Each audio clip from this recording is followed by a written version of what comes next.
Yokamela. Kusikiliza. Uji umvwa. Nyosonge tuba mukewa. À l'écoute pour s'informer. Listening. À l'écoute. Yokamela. Kusikiliza. Uji umvwa. Nyosonge tuba mukewa. À l'écoute pour s'informer.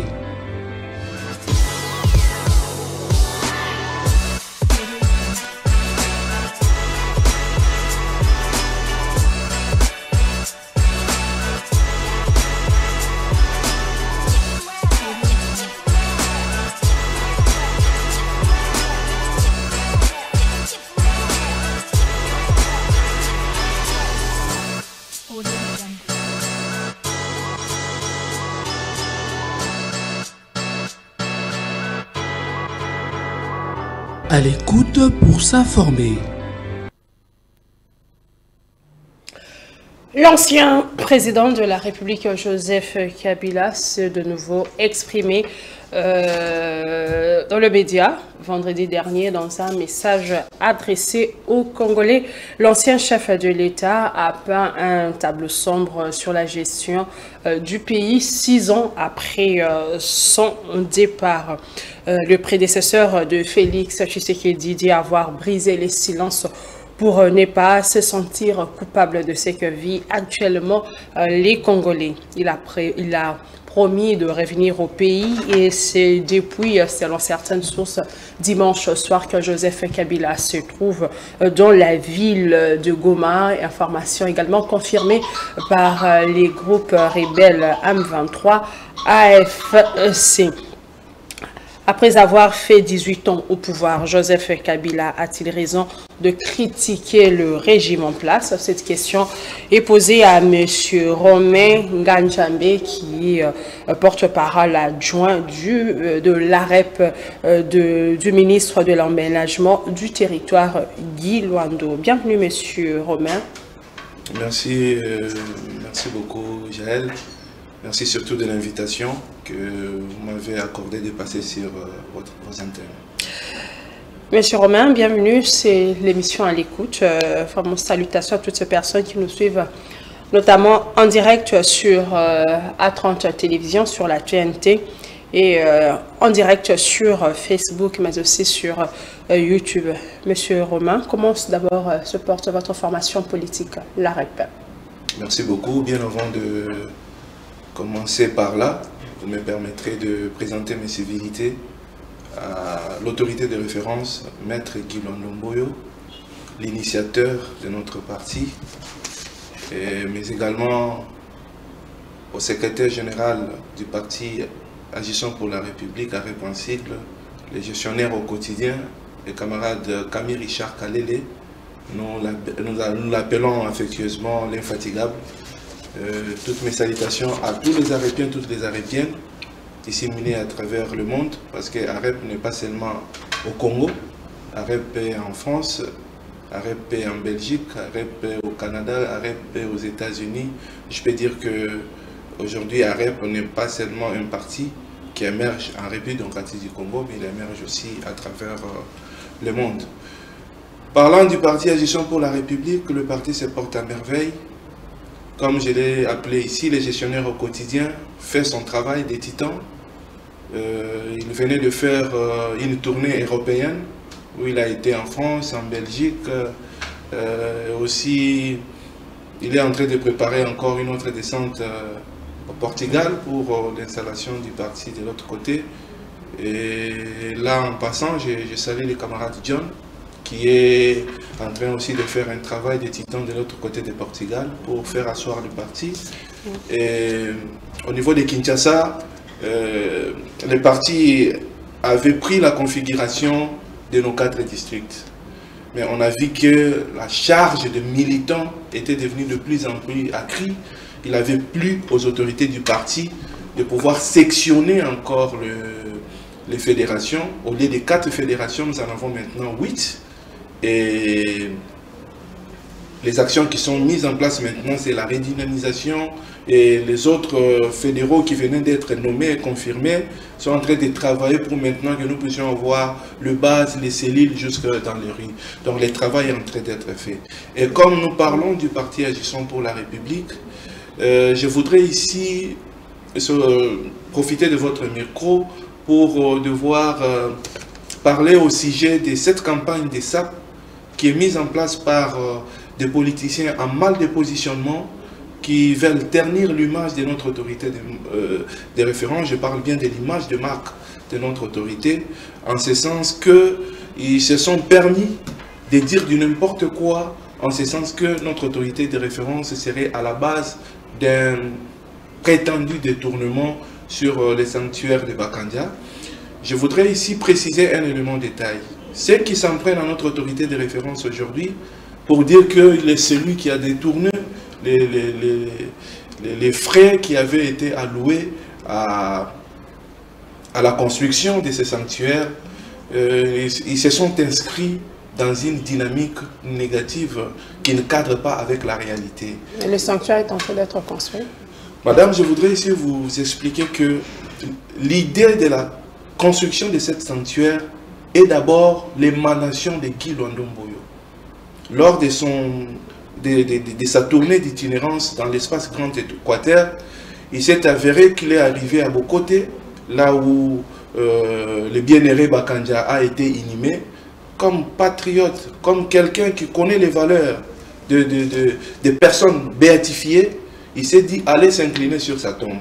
En s'inclinant, il a eu l'idée qu'on pouvait créer un cadre touristique qui pouvait permettre à ce que les gens viennent visiter. Et donc, il avait l'idée de le faire avec ses moyens propres. Mais en voyant la stature de Bakandia qui avait déjà été béatifiée, et il devenait à une autre dimension, il s'est dit, mieux serait de proposer au gouvernement de la République un tel projet qui n'avait pas seulement la sanctuaire. Il y a aussi des logements, il y a l'aérodrome, il y a beaucoup des histoires qui doivent être faites autour de ces sanctuaires. Et lorsqu'il est arrivé, Guy Luando Mboyo n'a joué que le rôle de celui qui a fait le plaidoyer pour que le projet puisse être activé. Après cela, il y a eu l'appel d'offres qui avait été lancé pour sélectionner l'entreprise qui devait faire ça. Et là, Guy Luando n'est pas là. Et l'entreprise a gagné le marché. L'entreprise a commencé le travail. Et lorsqu'il y a décaissement de fonds, ça ne passe pas entre les mains de Guy Luando. Ça passe entre les mains de l'entreprise qui a gagné le marché sous la coordination du diocèse dans lequel cette circonscription est couverte. Et dire aujourd'hui que Guy Luando serait derrière un quelconque détournement, c'est faux et archi faux. Et notre parti Agissons pour la République avait déposé une plainte au niveau de la TGI Gombe pour que quiconque est en train de se mettre dans cette dynamique puisse apporter ces éléments de preuve qui attestent qu'un fonds est sorti du trésor public pour la poche de Guy Luando par rapport à cela. Guy Luando n'est pas n'importe qui. Vous savez, permettez-moi de le dire, après Joseph Désiré Mobutu, président de la République démocratique, président du Zaïre à l'époque, il n'y a pas plus grand bâtisseur de l'espace Grand Équateur plus que Guy Luando.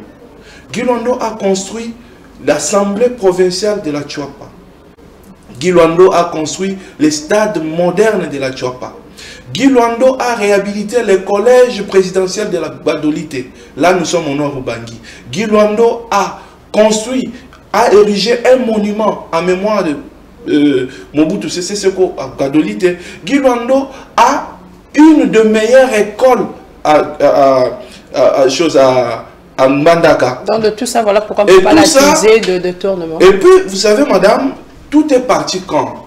C'est lorsque le président de la République, lorsque cette guerre d'agression a pris une autre dimension, notre autorité de référence, en bon patriote, sans attendre aucun mot d'ordre, il s'est trouvé sur tous les fronts pour sensibiliser à la population d'intégrer l'armée, de soutenir le président de la République, Félix Antoine Tshisekedi Tshilombo, qui s'est trouvé seul devant cette situation.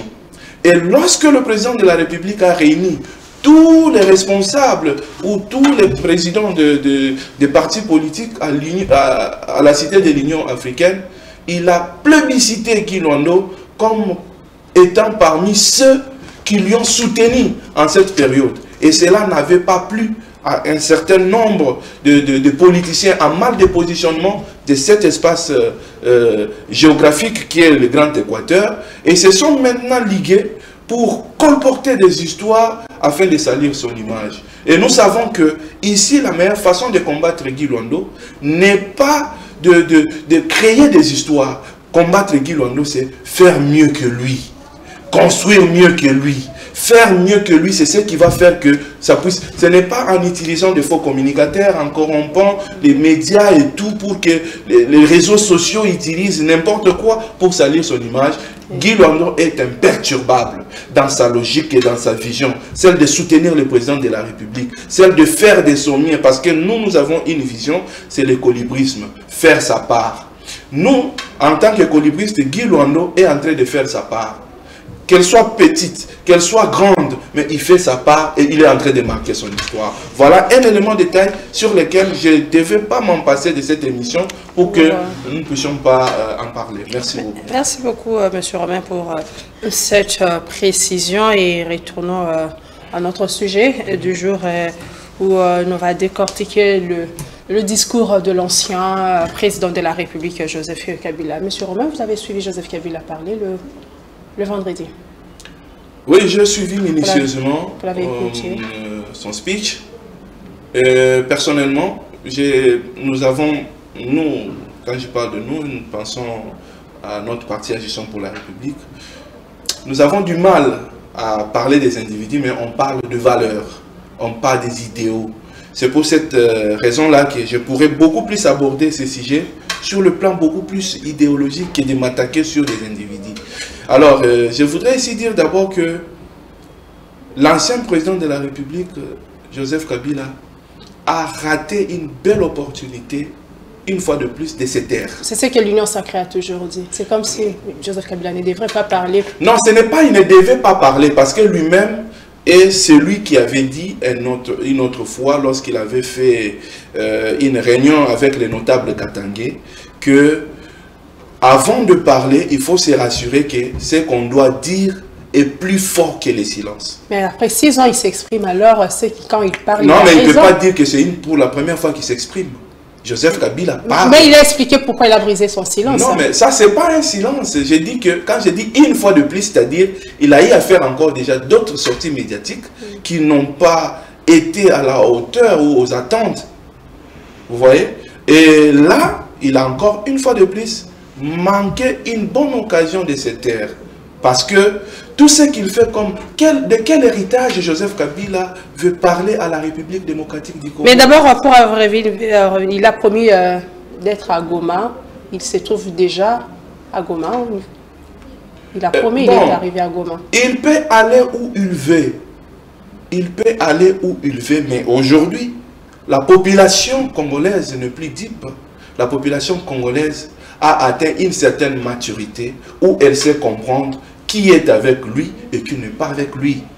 Joseph Kabila ne peut pas venir aujourd'hui dire qu'il avait légué un héritage que le gouvernement en place dilapide. Là, il faut comprendre tout simplement que c'est juste l'expression d'une personne qui est en rage d'avoir perdu. Perdu? Oui. Parce que pour Joseph Kabila... C'était l'alternance, il était arrivé. Non, pour Joseph Kabila, mandat, il fallait qu'une autre personne vienne. Il n'avait pas perdu aux élections. Il était arrivé à la fin de ses mandats. Pour Joseph Kabila, il pensait que le fait de quitter le pouvoir, ils avaient déjà un plan monté. Dans peu de temps, ils devaient organiser des coups d'État pour renverser le pouvoir et qu'il revienne. Et étant donné que tous les plans qu'il avait déjà mis en place a échoué, c'est ça qui le pousse à s'exprimer. C'est ça qui le pousse à s'exprimer. Vous savez... Monsieur Romain, je refuse pas par rapport au plan, mais est-ce que Joseph Kabila n'a pas raison à un moment de parler? Parce que tout ce que Joseph Kabila dit dans son discours est faux. Bon, avant de dire que quelqu'un a raison ou tort, il y a nécessité que l'on mette sur pied la réalité et ce que lui est en train de dire. Joseph Kabila parle de la situation du mode de vie des militaires. À titre illustratif, Joseph Kabila a laissé le militaire avec quel salaire? et ils ont quel salaire aujourd'hui? Et si nous pouvons faire cette simple comparaison, a-t-il raison? A-t-il dit vrai dans ce qu'il a dit? Ça, c'est de 1. Mais il a dit qu'il allait faire un problème de commandement. S'il vous plaît, Joseph Kabila, de quel commandement il parle? Je connais bien l'armée qu'il a formée. C'est pas cette armée-là que Joseph Kabila a léguée à Félix Tshisekedi. Mais il a légué une armée infiltrée. L'auteur du brassage mixage en République démocratique du Congo s'appelle Joseph Kabila. Comment vous pouvez imaginer que comme le M23 est là, est en train de tuer, en train de massacrer la population de l'Est, on fait le brassage, on fait le mixage, et c'est les mêmes personnes qui ont tué, qui ont massacré, qui sont encore les commandants, qui gèrent encore la province du Nord et Sud Kivu, devant les mêmes personnes victimes. C'est ce que Kabila a fait. C'est ce que Kabila a fait. Kabila vient ici, à travers son discours, légitimer l'agression. Est-ce que vous l'avez vu condamner le Rwanda? Est-ce que vous l'avez vu? Mais apparemment, ce sont plus grands péchés parce que c'est que l'Union sacrée a toujours brandi. Joseph Kabila ne dénonce pas l'agression, il ne cite pas l'AFC, le M23. Dans tous les États du monde. C'est comme si s'il citait automatiquement la guerre va prendre fin. Ou il y aura une solution à tout ça. Dans tous les États du monde, quand vous allez par exemple aux États-Unis, un ancien président des États-Unis, c'est un conseiller du président. C'est celui qui est aux côtés du président de la République. Mais ils étaient ensemble, c'est le chef de l'État qui avait décidé de mettre fin mais je suis en train de t'expliquer. À la coalition Kabila n'était pas... Quand il est en train même de parler de la sincérité, Kabila n'était pas sincère vis-à-vis du président de la République, Félix Antoine Tshisekedi. Dans quel sens? Kabila était celui qui envoyait ses acolytes en coulisses pour manquer du respect au président de la République. Mais vous allez dire qu'on sort encore Kabila aujourd'hui. Vous connaissez gouvernement de détourner de l'argent. Il y a la saga de on va arriver là. Madame, on va arriver là. Vous connaissez l'histoire de Yémé, l'ancien ministre de la Justice qui avait été démis de ses fonctions. Aujourd'hui, qui a dit quoi? Non, mais je suis en train de... On est en train de partir sur un fait. On est en train de partir sur un fait. Mais quand toi, tu es là et que tu vois tes acolytes en train de manquer de respect au président de la République, Kabila avait monté une cabale à l'époque de Tambwe Mamba Janine Mabunda pour destituer le président de la République. Tout ça, ça n'a pas été l'expression d'une sincérité. Et donc, parler de la démocratie, est-ce que Kabila connaît ce que c'est la démocratie? La démocratie ne se limite pas au fait d'organiser les élections. Et les élections que Kabila a offertes à la République démocratique du Congo en 2018 n'étaient pas les fruits de sa bonne volonté. Mais il a dit, en plus des élections organisées sur fonds propres. Écoutez, Kabila l'a dit encore, il a rappelé dans son discours. Madame, les élections que nous avons organisées en 2020, ce sont les élections de 2023, des élections chaotiques. N'ont pas été des élections financées par la Banque mondiale. Ça a été aussi organisé sur fonds propres. Et dans le respect de la Constitution. Kabila a décrit les violations de la Constitution. Les élections qui ont pris il y a une semaine au lieu d'une journée. Kabila est en train de parler de la violation de la Constitution. Kabila peut nous parler de quel principe constitutionnel nous a poussé de ne pas organiser les élections en 2016 pour les organiser en 2018. Mais il y a eu un accord de la Saint-Sylvestre qui avait permis à tout le Congolais de se mettre d'accord. C'est pour cette raison-là que nous pensons que Kabila n'a aucune leçon à donner au président de la République, Félix Antoine Tshisekedi Tshilombo. Il parle de la situation économique de notre pays. Kabila a laissé ce pays avec quel budget? De combien d'argent? Bon, maintenant on a un bon budget. Quelle est la situation? Mais Kabila, avec ses acolytes, avait déclaré publiquement en disant que nous allons tout faire afin que ce pays soit ingérable. Comment voulez-vous avoir un budget? Vous savez combien ça nous coûte chaque jour pour la guerre de l'Est? Des munitions, des armes et tout. Si tout cet argent, si cette situation de guerre n'était pas mise en place, Kabila nous parle de la corruption et le détournement des deniers publics.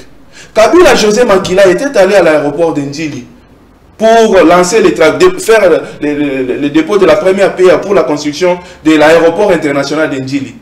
Où en sommes-nous avec cet aéroport? Kabila a fait sortir autant de milliards de dollars pour la construction de 5 chantiers. Tu peux me donner l'illustration d'un seul chantier? Mais avec l'Union Sacrée, il y a aussi de ces projets. On a vu le chef de l'État est allé poser aussi la première pierre, mais jusque-là, je crois qu'il y a le port de Banana jusque-là. Mais c'est en construction. Ça a déjà commencé. C'est en construction. Ça a commencé. Non, mais madame, vous êtes journaliste. C'est en construction. Et d'ailleurs, il y avait une évaluation qui venait d'être faite entre les Émirats arabes et le gouvernement. Mais après et l'État. Non, le problème n'est pas de... Ici, parlons d'abord de ces sujets de Kabila. Oui, nous sommes là, parce que moi j'avais juste oui, les choses que vous avez Kabila peut nous expliquer, lui qui était un bon gestionnaire, lui qui n'avait pas de situation de corruption dans sa gestion, il peut nous parler des situations de la construction des stades municipaux dans la ville de Kinshasa et à travers la République. Il peut nous parler du projet de construction d'écoles.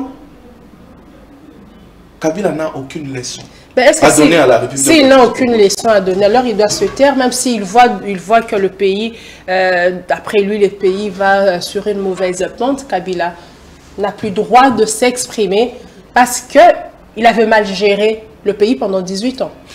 Et je vais ici épingler un élément. Lorsqu'on prend plusieurs temps de réfléchir, il a pris 6 ans. Hein, il a dit que j'ai pris tout mon temps pour réfléchir. Lorsqu'on prend son temps pour réfléchir, on dégage de la sagesse. Et cette sagesse ne vient pas en termes de questionnement. Cette sagesse vient en termes de proposition pour une voie de sortie. Et vous pouvez me donner une proposition que Kabila a fait? D'après vous, dans les discours... Et tout ce que lui a dit, les 12 points sont des 12 questions qui n'ont aucune proposition de sortie. Quand il dit arrêter la guerre, comment arrêter la guerre? Qu'est-ce qu'il propose pour arrêter la guerre? Qu'est-ce qu'il propose? Rien du tout.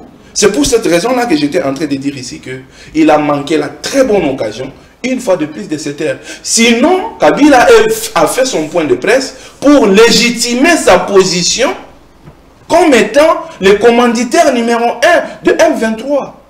Parce que, comment vous pouvez vous imaginer que les Wazalendo, qui sont les autochtones, la population qui vit les atrocités, et qui s'est dit, cette fois-ci, nous n'allons plus laisser le gouvernement ou l'armée de notre pays se battre, nous allons cette fois-ci, nous aussi, prendre les armes pour combattre l'ennemi qui combat notre pays. Et Kabila, comme ancien président de la République, il les appelle les milices. C'est vraiment cracher sur la mémoire des victimes. Kabila qui hier, selon lui, avait combattu le M23 comme un mouvement insurrectionnel. Mais aujourd'hui, Kabila trouve que les revendications des M23 sont des revendications légitimes pour lesquelles il est appelé à défendre. Monsieur Romain, vous êtes de l'Union Sacrée au regard de tout ce des discours de Joseph Kabila, qui est même déjà ici au pays, dans la ville de Goma. Maintenant, comment cette crise sera résolue si chacun au niveau de l'Union Sacrée, la faute c'est Kabila, Kabila la faute c'est Félix Tshisekedi? Où allons-nous alors? La situation sécuritaire de notre pays est déjà régie par plusieurs systèmes mis en place pour nous mener vers la paix.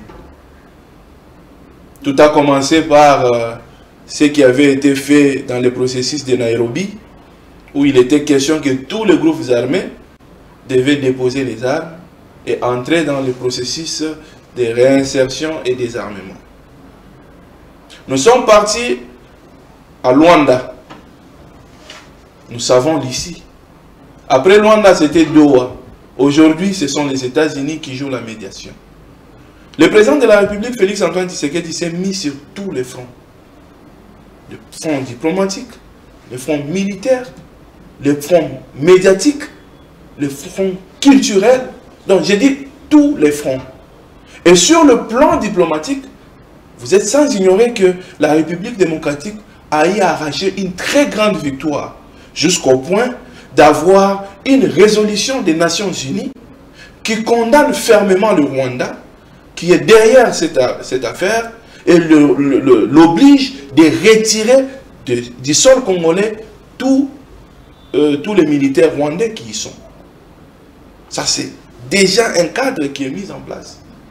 Si Kabila, aujourd'hui, comme l'avait dit le président de la République, que le commanditaire en chef du mouvement rebelle M23 s'appelle Joseph Kabila, aujourd'hui, il s'est affiché publiquement. Voilà, vous venez de m'informer qu'il est à Goma. Toi et moi, nous ne pouvons pas aller à Goma. Pourquoi nous n'irons pas là-bas? Parce que c'est côté de l'ennemi. Kabila a fait son choix. Il est rentré à la case du départ. Parce que Kabila est venu par là, avec ses bottes, jusqu'à Kinshasa, jusqu'à devenir président. Et comme par la voie démocratique, ils savent qu'ils n'ont aucun argument à présenter à la population. C'est la raison pour laquelle en 2018, ils ont boycotté aux élections. Parce qu'ils savaient bien que tout celui qui était issu de Kabila ne pouvait même pas avoir des voix. 2023 plutôt. 2023, j'allais dire. Ils ont boycotté. Ils ont fait tout ce qu'ils pouvaient avoir comme manœuvre pour faire le coup d'État, déstabiliser les institutions de la République. Mais voilà pourquoi je regarde tout ça. Où allons-nous? Comment? Bon, bien sûr que sur le plan international, on voit le gouvernement en train de travailler sur cet aspect. Mais en interne, le problème reste congolais. Comment cette crise sera résolue si, de l'autre côté, Joseph Kabila qui est à Goma, il ne peut pas venir à Kinshasa, et Kinshasa, jusque-là, n'a pas encore récupéré Goma et Bukavu. Mais nous faisons, qu'est-ce qu'il faut alors actuellement? Nous faisons confiance au processus déjà déclenché. Donc, il faut que Joseph Kabila, maintenant, quand il a... Mais comme il s'est aligné là, le processus est simple. Il doit s'aligner au processus. S'il se considère rebelle, il entre dans le processus de Nairobi. Parce qu'aujourd'hui, vous devez comprendre une chose. Kabila, de toutes ces 6 années, a été pris en charge par le gouvernement de la République. Sa sécurité, payée par le gouvernement de la République. 5 ans après, le gouvernement de la République a pris en charge son chariot automobile. Parce que c'est ce que la loi sur les anciens chefs de corps dit. Et c'est comme ça qu'il faut cracher sur les efforts. Qui a malmené Kabila ici en République démocratique du Congo? Personne. Kabila a pris fuite de lui-même.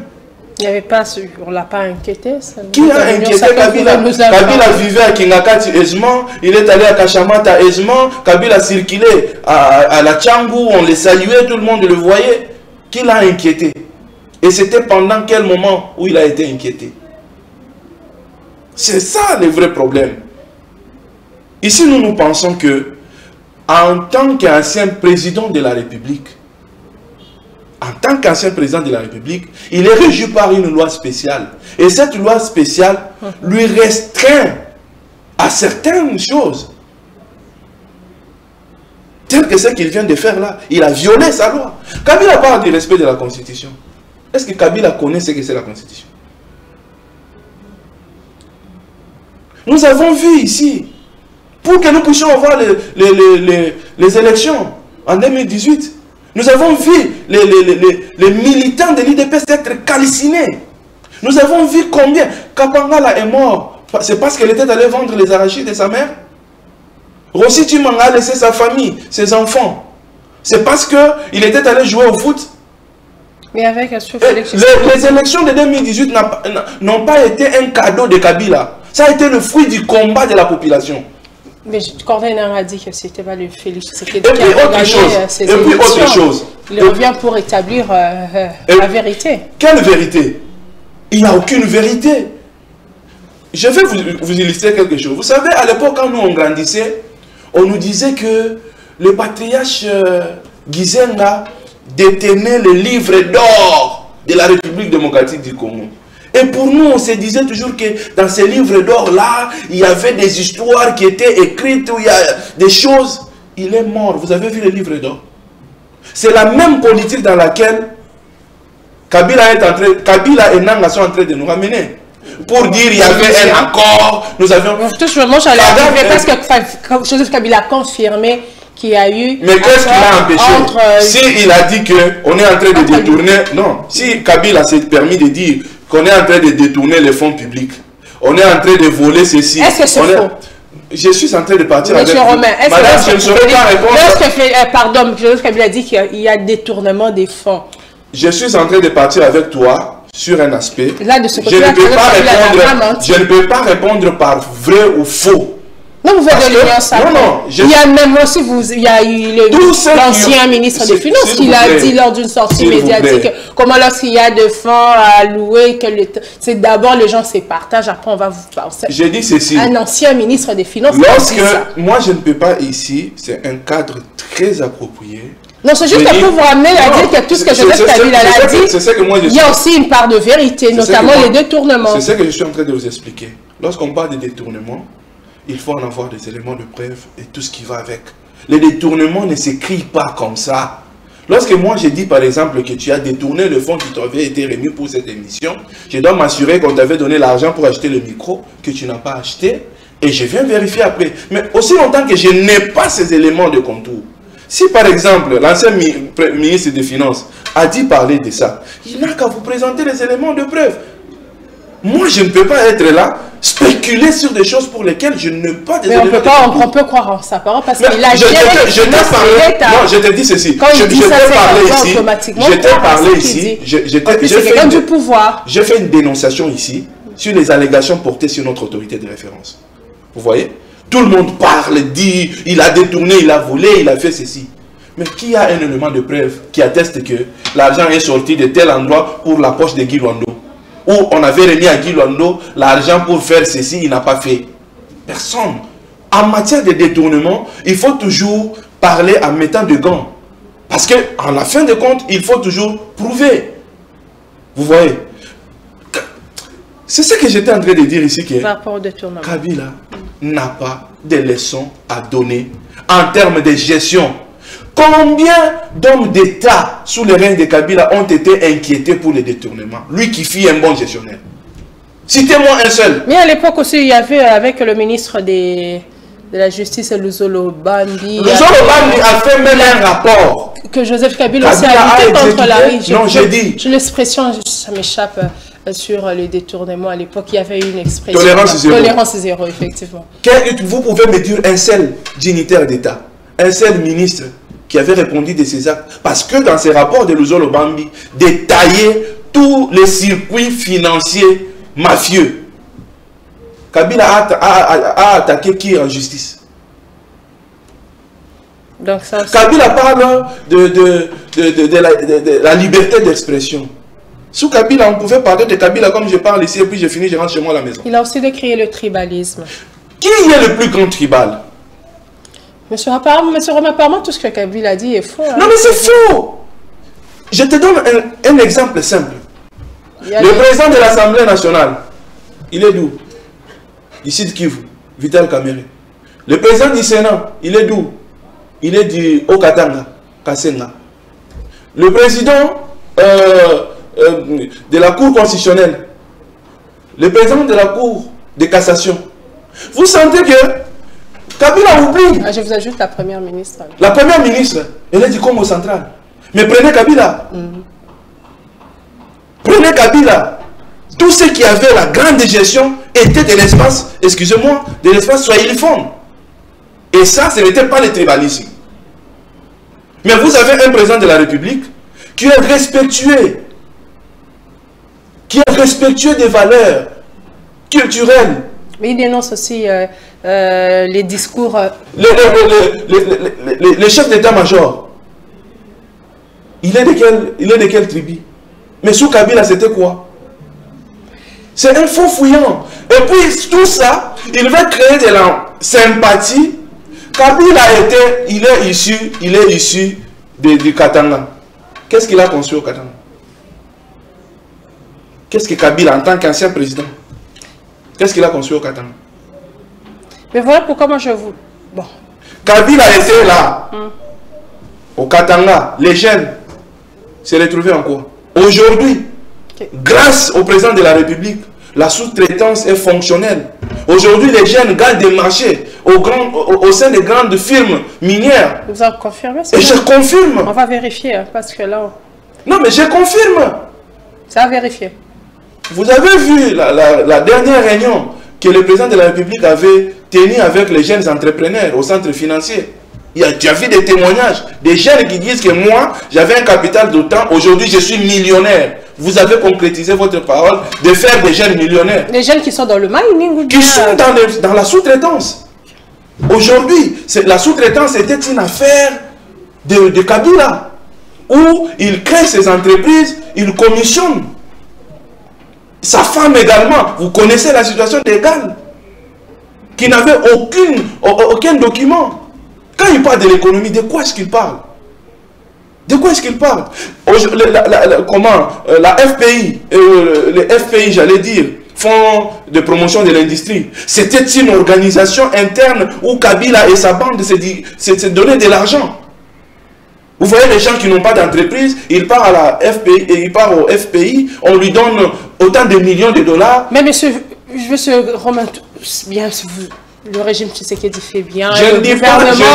Mais pourquoi alors ça ne se sent pas au sein de la population? Je vais vous dire une chose. Les embouteillages, je ne suis pas ici. Les dollars, tout ça, à un moment, la population, le panier de la ménagère ne sont pas tous ces bonnes initiatives prises, ces bonnes actions au sein du gouvernement, ça ne se sent pas. Lorsque Kabila parle de la situation sécuritaire, il y a même des opposants. Il y a même des opposants aujourd'hui qui disent que l'Agence nationale des renseignements est humanisée.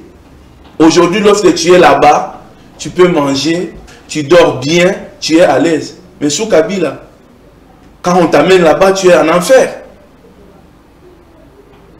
Félix Antoine Tshisekedi est celui qui a humanisé les services de renseignement de notre pays, les services de sécurité de notre pays. Et Kabila va donner quand il parle de ça, il va donner quelle leçon? Mais sur le plan économique, toutes ces bonnes actions du gouvernement, sur le plan social, madame, la population ne sent pas. Madame, il est évident,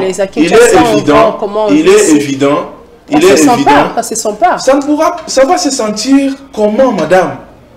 Lorsque vous faites entrer 2 milliards de dollars et que vous devez dépenser 1,5 million pour avoir les armes, sécuriser le pays, comment la population va sentir ça? Donc, vous voulez nous dire ici que la grande majorité du budget congolais... Renseignez-vous, madame, vous êtes journaliste. Vous êtes journaliste. Il n'y a pas une dépense la plus colossale de plus que la dépense liée à la situation de guerre. Bon, comme ça, on a une situation de guerre. À titre illustratif. Donc, on doit négliger notre secteur. On ne néglige pas. Vous voyez le gouvernement de la République, malgré la guerre, les routes se construisent. Malgré la guerre, les hôpitaux se construisent. Malgré la guerre, la situation des militaires a été doublée. Et même, c'est en voie d'être triplé. Il n'y a pas d'arriéré des salaires. Kabila parle d'arriéré des salaires des fonctionnaires de l'État. De quels fonctionnaires de l'État il parle?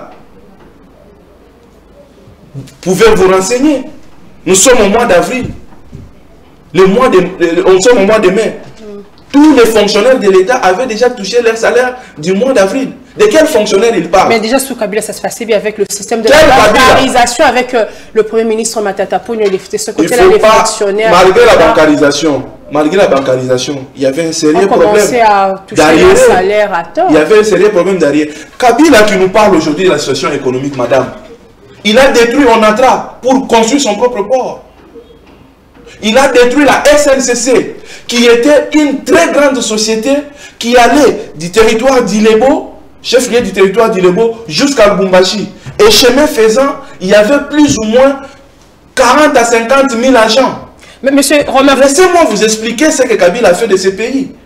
Et Kabila va détruire, parce que l'acheminement des minéraux de la République démocratique du Congo, selon les Belges, devait prendre les trains. Kabila tue.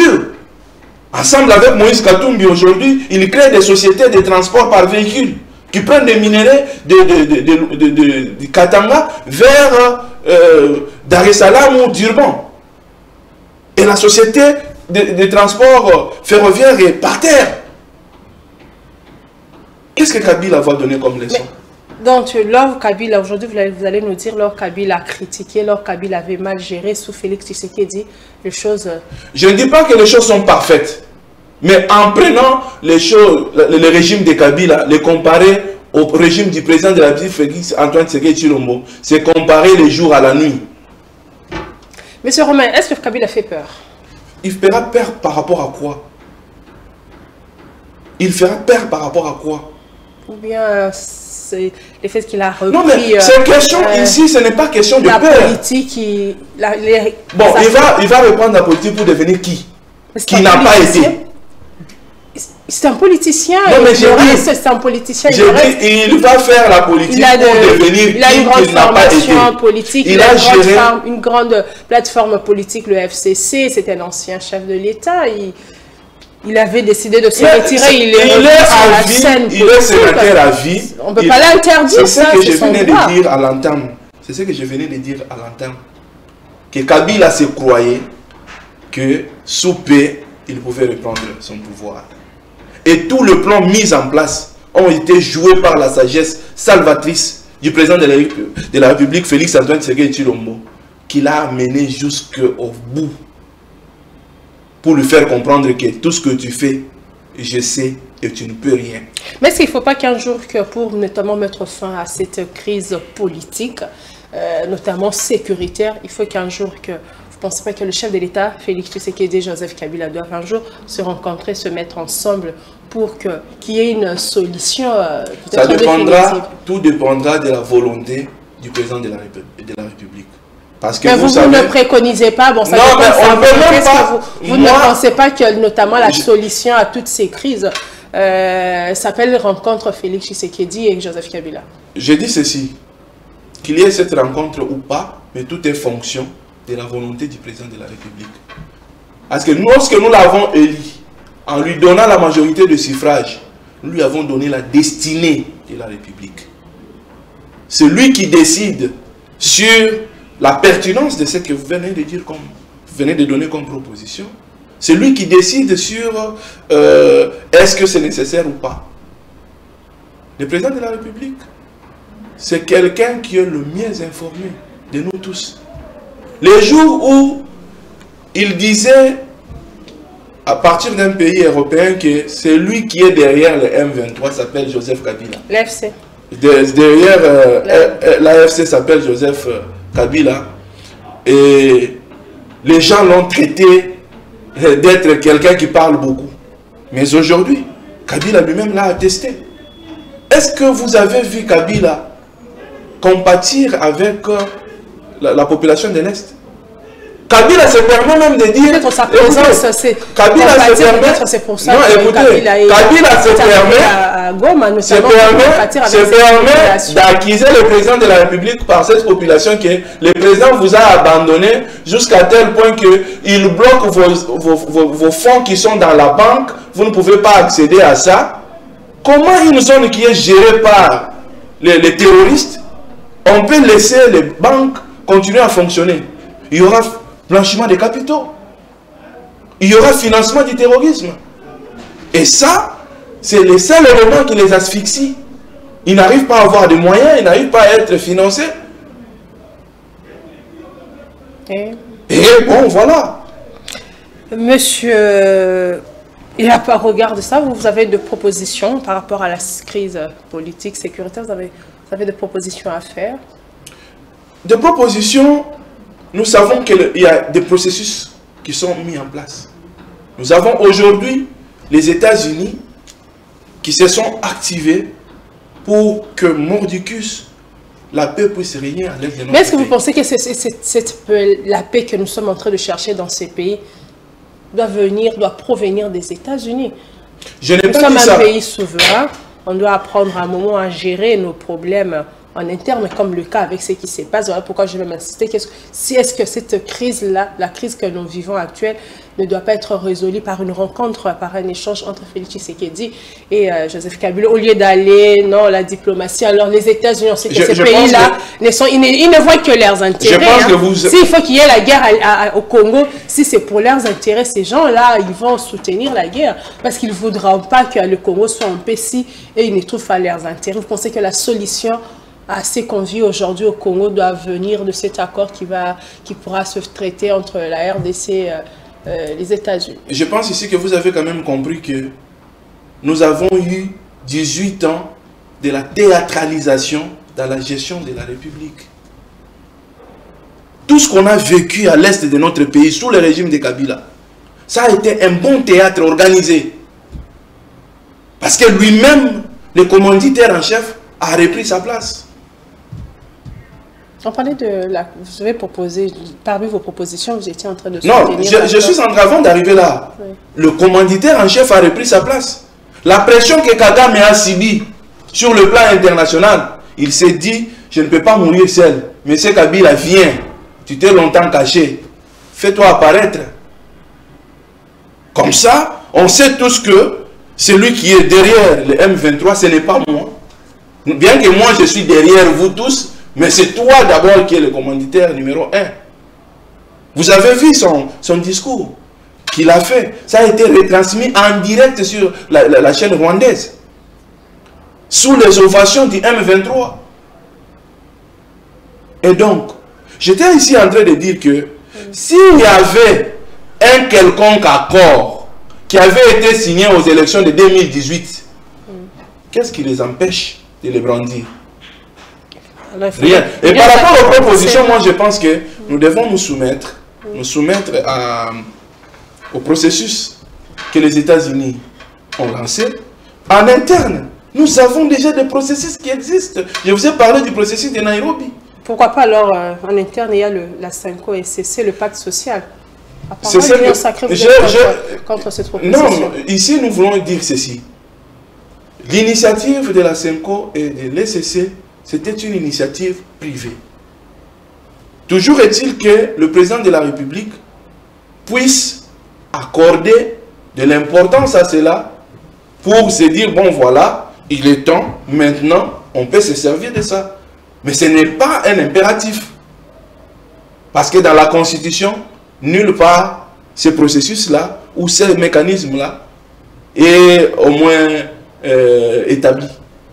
C'est une initiative privée, personnelle, comme vous et moi. On peut se dire par rapport à la situation de l'Est, qu'est-ce qu'on peut faire, on peut conscientiser, on peut faire ceci. C'est une initiative très importante. Je vais vous dire une chose encore que j'allais oublier. Kabila dit que lorsque Félix Tshisekedi et le gouvernement de la République et le M23 se voient à Doha pour parler, c'est normal. Mais lorsque moi, Kabila, je dois parler avec le M23, c'est le péché. Allez-y comprendre. Pour vous, il n'y a pas de nuance dans ce qu'il a dit. Non, mais allez-y comprendre. Toi, tu es un ancien président de la République. Tu dois te pencher du côté des rebelles ou du côté de ceux qui te prennent en charge. Monsieur Romain, nous sommes en train de chuter. Vous avez un mot de la fin par rapport à tout ce qu'on vient de débattre. Par rapport à tout ce que l'on vient de débattre, le mot de la fin, c'est ce que je venais de dire à l'instant. Joseph Kabila a manqué une fois de plus une occasion de se taire. Joseph Kabila n'a aucune leçon à donner au président de la République, Félix Antoine Tshisekedi Tshilombo, en ce qui concerne 1. La démocratie, 2. La gestion, et 3. La situation sécuritaire. Donc il n'a aucune leçon à donner. C'est ce qu'on retient.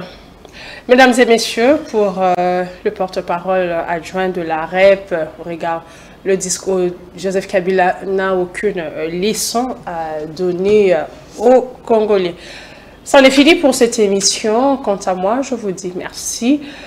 Je vous retrouve le mercredi pour un nouveau numéro. Entre-temps, bonne suite de programme sur A30 Télévision. Au revoir. Listening. À l'écoute. Yo Kamela. Kusikiliza. Udi umvwa. Nyosonge tuba mukewa. À l'écoute pour s'informer.